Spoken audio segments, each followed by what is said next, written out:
हमारो बदन सामान लगा द साबुन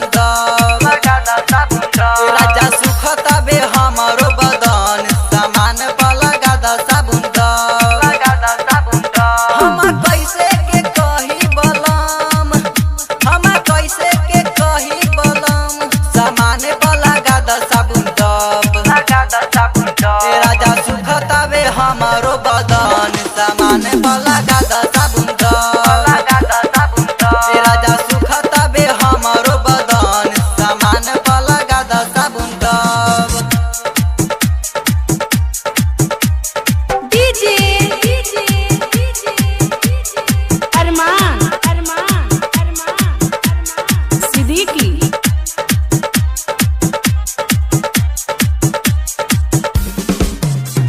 अंदर से फाटर दरार बाहर से सूखी कैसे के कही राजा रुई ध के सूती अंदर से फाटर दरार बाहर से सूखी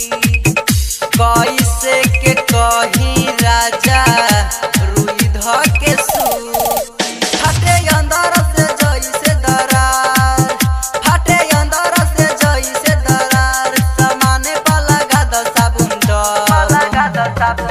राजा सुखता बे हमारो बदन सामाने लगा द साबुन राजा सुखता बे हमारो बदन सामान लगा द साबुन डीजे अरमान सिद्दीकी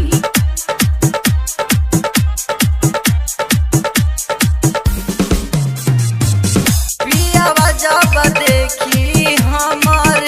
काका कही जहिया से बानी हम सामान के चुराबले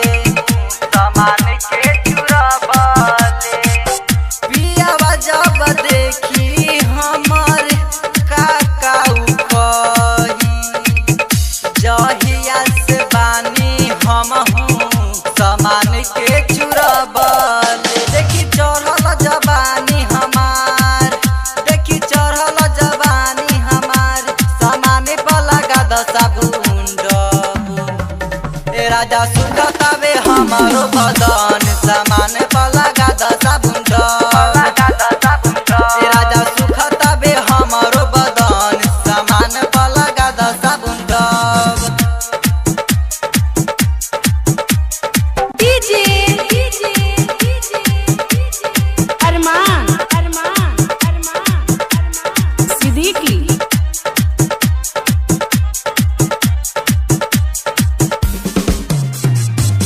धारी कन धर्मेंद्र कहे ठीक नहीं लागे आके राघवेंद्र सैया सुइयो न डाले धारी कन धर्मेंद्र कहे ठीक नहीं लागे आके राघवेंद्र सैया सुइयो न डाल करीबे दर्द अब कैसे के प्यार करीबे दर्द अब कैसे के प्यार सामाने लगा द साबुन राजा सुखता बे हमारो बदन सामान लगा द साबुन राजा सुखता बे हमारो बदन सामान लगा द साबुन भाई recording studio Bariyarpur 4 line Sitamarhi.